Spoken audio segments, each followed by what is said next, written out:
और मैं कहने के लिए नहीं कह रहा हूं, ये मूल मुद्दे पर कभी भी नहीं आएंगे। मूल मुद्दे पर दोनों के दोनों नहीं आएंगे। कैलाश चौधरी जी भी नहीं आएंगे, रविंदर सिंह भाटी भी नहीं आएंगे। तो मूल मुद्दा है, उस पर क्यों नहीं आना चाहते हैं?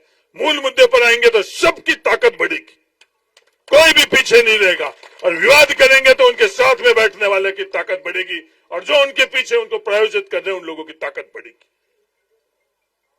जब आप लोगों ने 2009 के अंदर मुझे संसद के अंदर भेजा तो मैंने आप लोगों को हिसाब किताब दिया कि 2009 के अंदर प्रति व्यक्ति औसतन आई बाड़मेर जिले के हर परिवार की जेब के अंदर साल में जो 17,078 रुपए आता था 2009 में, तो 2014 के अंदर 7 गुना बढ़ी, 1,21,953 रुपए बढ़े। ये मैंने आप लोगों को कहा। कभी इन दोनों के मुंह से ये बात सुनी? नरेंद्र मोदी जी को मैंने बात करी, कभी भी उन्होंने ये बात करी? कैलाश चौधरी जी ने कभी भी ये बात करी? रविंदर सिंह भाटी ने कभी भी ये बात करी? नहीं करेंगे, क्योंकि इससे आप सब लोगों की ताकत बढ़ने की, आप लोगों की बात के लिए कभी भी ये बात नहीं करेंगे। ये विवाद करेंगे, विवाद कर और सिर्फ खुद की ताकत आगे बढ़ाने के लिए बात करेंगे, मूल मुद्दा नहीं बात करेंगे, सिर्फ दिखाने के लिए बात करेंगे। तो मेरा आप सब लोगों से ये निवेदन है, हम लोग जो आगे बढ़ता हुआ थार, भाईचारा का थार, सबको साथ में लेकर आगे बढ़ने का थार, आज लोग ये क्या क्या बातें कर रहे हैं? आप सब लोगों के बीच में ये बातें कर रहे हैं, क्या किसी एक जाति का ठेका हो गया? ये बात कर रहे हैं या नहीं कर रहे हैं? ईमानदारी से आप लोग जवाब देना। ये जहर हम लोगों के बीच में क्यों फैला रहे हैं? ये जहर फैलाने के पीछे इनका मकसद क्यों है? क्या यही एक जाति के 2 उम्मीदवार हैं? नहीं, इस देश के अंदर कई लोकसभा और विधानसभा क्षेत्र के अंदर एक ही जाति के 2 उम्मीदवार रहते हैं। कभी भी ये जहर किसी ने नहीं फैलाया। ये जोधपुर लोकसभा के अंदर एक ही जाति के 2 लोग हैं, कभी भी ये बात आपको कहीं से सुनने को मिली? नहीं मिली। ये हम लोगों के थार के अंदर जहर क्यों फैला रहे हैं? ये 36 कौम के लोगों से मेरा निवेदन है, इसको आप समझो। और ये क्या, ये बाड़मेर शहर के अंदर 10 के मिति ब्याज से कौन बाड़मेर शहर को लूटवा है, और आज वो लोग कहां खड़े हैं ये आप लोग तय कर लो जाकर। बाड़मेर शहर के अंदर हजारों करोड़ रुपए की जमीन जो दबाने वाले थे और दबवाने वाले थे, उनमें से कौन कहां खड़ा है वो आप लोग तय कर लो। आप बाड़मेर शहर के आसपास वाले बाड़मेर विधानसभा के क्षेत्र के तमाम लोग जानते हो, ये जमीन का मालिकाना हक किसका? जमीन का मालिकाना हक जो सरकारी जमीन है आप सबका है। आप सबका मालिकाना हक पर डाका डालकर आपकी ताकत का आज लोगों का उपयोग कर रहे हैं। इन चीजों का अगर आप नहीं समझोगे, अगर ये चीज बोलेंगे तो उनको बुरी लगेगी। बुरी जो सच्चाई बोल रहे हैं उनको बुरी लगे, हजारों बार बुरी लगे। चैलेंज करना है, चैलेंज कर लो, जो करना वो कर लो, पर सच्चाई कभी भी शांत नहीं हो सकती, सच्चाई अमर रहती। मेरा आप सब लोगों से ये निवेदन है, ये लोग आप लोगों के बीच में आकर विवाद पैदा करेंगे। हम लोग कांग्रेस कभी भी जाति को जाति के संदर्भ में विवाद पैदा करने के लिए नहीं आई। हम जाति के साथ, धर्म को धर्म के साथ, किसी भी प्रकार का भेदभाव नहीं, सबको साथ में लेकर आगे बढ़ाने के लिए आप लोगों के बीच में आते हैं। आप क्या चाहते हैं इसका फैसला 26 तारीख को आप लोग कर लेना। क्या वे विवाद करने वाली ताकतें को आपको आगे बढ़ाना है कि आपस में सबकी हिस्सेदारी भागीदारी वाली ताकतें आगे बढ़ाना, इसका फैसला आप लोग करना। विकास के संदर्भ में कई बातें हैं, आप सब लोग अच्छी तरह से समझ चुके हैं कि बाड़मेर विकास के पथ पर कहां जा रहा था, और ये विवाद करने वाले क्या किस मकसद से आ रहे हैं, अच्छी तरह से आप समझ चुके हैं। कई तरह की बातें करेंगे। आवाज, एक बच्चे के अंदर तो भगवान होता है, उस बच्चे को भी आज वो अपनी भावना प्रकट नहीं करने दे रहे हैं। ये कोशिश की जा रही है, करी जा रही है, नहीं करी जा रही है। एक बच्चे को जब एक पत्रकार पूछता है कौन जीतेगा बेटा बता, तो पास के अंदर उस बच्चे के ऊपर भी दबाव, उस बच्चे की भी भावनाओं का कत्ल करने का प्रयास किया जा रहा, और बोला जा रहा है रविंदर सिंह बोल, रविंदर सिंह बोल। पत्रकार ने क्या बोला कि जो तेरे मन में है वो बोल बेटा, तो उसके मन से क्या निकला? उमेदा राम, उमेदा राम। ये दबाव के अंदर, मैं ईमानदारी से कहता हूं, इस दबाव के अंदर इस सड़क के ऊपर किन किन की दुकानों के, किन किन के घरों के ऊपर कौन कौन से झंडे लगवाई हैं, ये आप सब लोगों को अच्छी तरह से पता है। ये झंडे लगे हुए हैं उमेदवार राम जी ये झंडे लगे हुए हैं, ये उसी बच्चे के तरह जोर जबरदस्ती झंडे लगाए हुए हैं। इनकी मन के अंदर, इन्हीं दुकान वाले और मकान वालों के मन के अंदर कांग्रेस पार्टी उमेदवार राम है, ये सच्चाई है। आज 100 गाड़ियां उमेदवार राम बेनीवाल बिसाला में आया, बाहर से कितनी गाड़ी थी? 3 गाड़ी थी। ये ट्रैक्टर, ये कंधे, ये लोग आप लोग थे। और दूसरे लोग जब बाहर से आई तो आप लोग तो 20% और 80% दुनिया भर से इकट्ठी करके बड़ी बड़ी गाड़ी से आई है। ये बिसाला नहीं देख रहा है, पूरा बाड़मेर देख रहा है। जयपुर और दिल्ली में बैठे हुए लोगों को नहीं पता, मुझे पता है कि यहाँ बैठे हुए लोग तमाम के अंदर इस इलाके के अलावा बाढ़ का कोई भी नहीं है। कोई हो तो आप लोग बता दो, बाड़मेर विधानसभा के अलावा। तो इस मंच के ऊपर तो जरूर प्रमुख साहब हो सकते हैं, मैं हो सकता हूं और कोई हो सकते हैं। मंच के ऊपर भी बाड़मेर विधानसभा से बाढ़ का नहीं है, सबके सब आप लोग। और वो लोकसभा क्षेत्र से भी बाढ़ के लोग लाकर और दिखाना चाहते हैं। लोग इस तरह से नहीं आएंगे, लोग सच्चाई के साथ आएंगे, लोग इस तरह से दबाने से नहीं दबेंगे, लोग अपने अच्छे ही आप लोगों के साथ में आएंगे। मैं उनको सलाह देना चाहता हूं। जो आरोप प्रत्यारोप लगा रहे हैं, उस आरोप प्रत्यारोप दुनिया अच्छी तरह से जानती है, सच्चाई अच्छी तरह से जानती है। जब भारतीय जनता पार्टी का राज था, ए और बी दोनों से बात कर रहा हूं, यहीं पास के अंदर भादरेश के अंदर जो जमीन सरकार ने ली, जब आप लोगों ने उनको कितना पैसा दिलाया, और जब कांग्रेस की सरकार थी कितना गुना पैसा, 3 लाख रुपए, 26,000 और 3 लाख। कभी भी इन्होंने बात करी? ये आपके पड़ोसों की बात है कि अपन लोगों की पड़ोस पहले, कभी बात करी? नहीं करी। खुद की ताकत बढ़ाने के लिए जरूर जो साथ में हैं, जो मदद कर रहे हैं, जो आप लोगों के बीच में वोट मांग रहे हैं, चाहे सीधे वोट मांग रहे हैं और चाहे पर्दे के पीछे मांग रहे हैं, ये सब लोग आप अच्छी तरह से जानते हो नहीं जानते हो। और वो कभी किसान के लिए, कभी आप लोगों के लिए करने की उनकी मंशा रही है? नहीं। उनका रिश्ता आप लोगों से सिर्फ और सिर्फ वोटों का रिश्ता रहा है। उनका मकसद यह है कि एक से दूसरे को लड़ाना। आज एक से दूसरे से लड़ाने वाली तमाम ताकतें सभी राजनीतिक दलों से ऊपर उठकर वो सब एक हुई है, नहीं हुई भी, आप फैसला कर लो। और किसको रोकना चाहते हैं? इस उम्मीदवार राम बेनीवाल को रोकना चाहते हैं।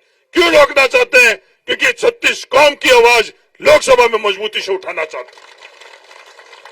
ये मुसलमान की आवाज उठाना चाहता है, हिंदू की आवाज उठाना चाहता है, मेघवाल की आवाज उठाना चाहता है, भील की, नाई की, दर्जी की, कुमार की, जैन की, ब्राह्मण की, तमाम लोगों की आवाज उठाना चाहता है।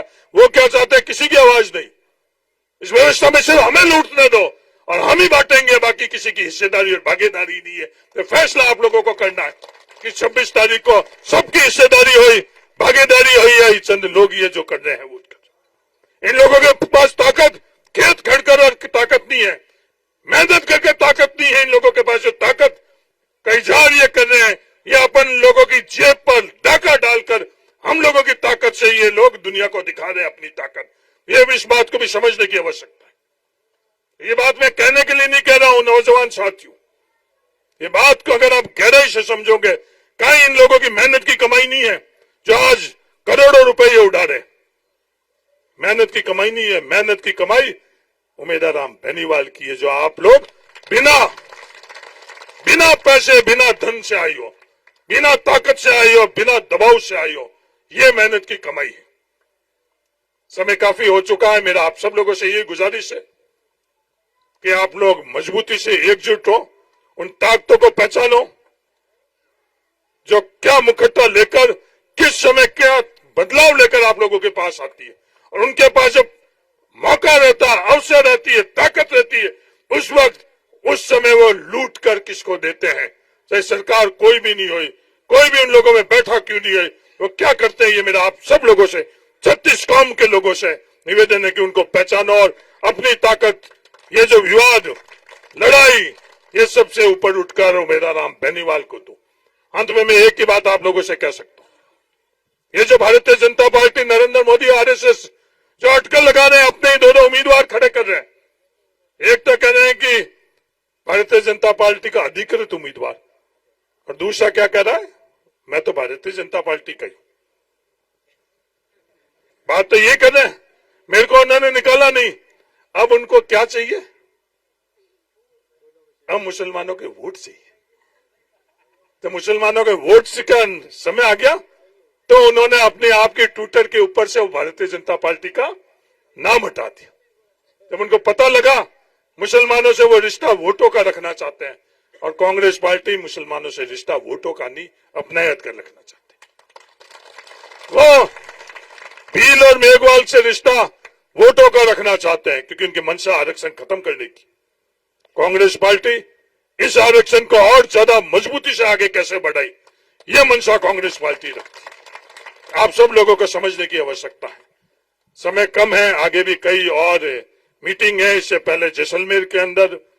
अंत में मेरा आप सब लोगों से यही कहना है, उमेदराम बेनीवाल के साथ में जिस दिन ये संसद के अंदर घुसेंगे तो ये अकेला उमेदराम बेनीवाल नहीं घुसेगा, राजस्थान में कई लोग घुसेंगे। सिर्फ राजस्थान से ही नहीं, जो पिछले सप्ताह 10 दिन से देश महसूस कर रहा है बड़ी संख्या के अंदर, और अहंकार से बैठे हुए नरेंद्र मोदी जी के स्थान के ऊपर कोई न कोई अपने विचारधारा का आदमी बैठेगा, अपने विचारधारा का आदमी बैठेगा। ये आज मैं आप लोगों को कहकर जा रहा हूं। टीवी पर आप देखना, उमेदराम बेनीवाल जिस दिन संसद में घुसेंगे उस दिन कितने लोग अपने विचारधारा के उस संसद के अंदर घुसेंगे।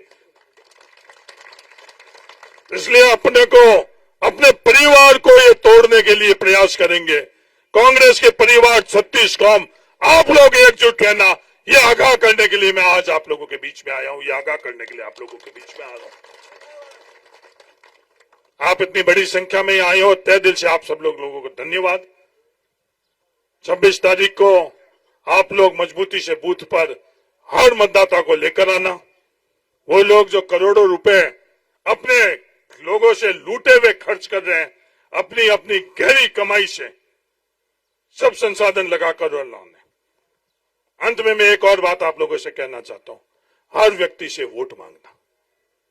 हर व्यक्ति से, आपके गांव के अंदर कोई भी परिवार और कोई भी व्यक्ति ऐसा नहीं रहे जिसे वोट नहीं मांगोगे।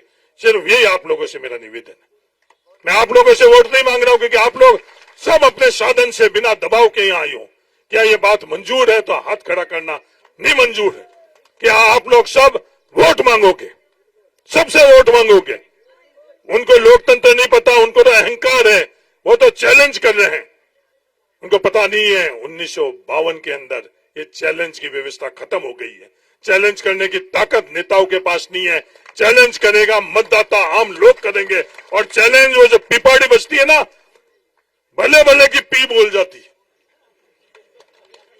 ये चैलेंज, ये आगे और पीछे और ऊपर और नीचे सब कुछ रह जाते हैं जब ये पिपाड़ी की पी बोलती है। तो चैलेंज करने की किसी के पास ताकत नहीं है, किसी के पास आज अवसर नहीं है। चैलेंज कोई कर सकता तो ये जनता कर सकती।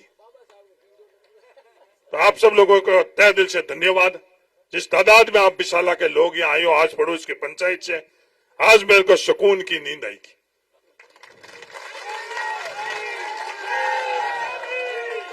क्यों? उन्होंने, जो सामने वाले हैं, उन्होंने लाखों रुपए फूंक कर भी आप लोगों को दिल से नहीं बुलाया।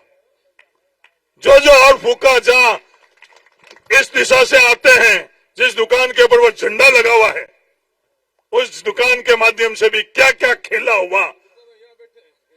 क्या नहीं, ये दुकान नहीं, घुसते ही जो पहली दूसरी दुकान थी जिसके ऊपर झंडा ही वो लगा हुआ है, उस दुकान के अंदर से क्या क्या लोगों को बांटने की कोशिश करी।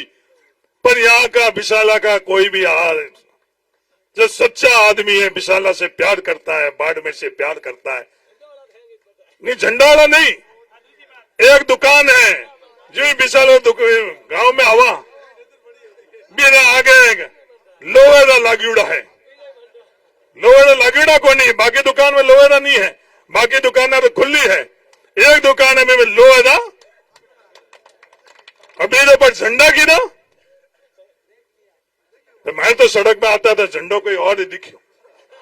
अजीब नटे में रैली करता भी दुकानों कई आयो, बहुत थानों ज्यादा कोई नहीं जाने।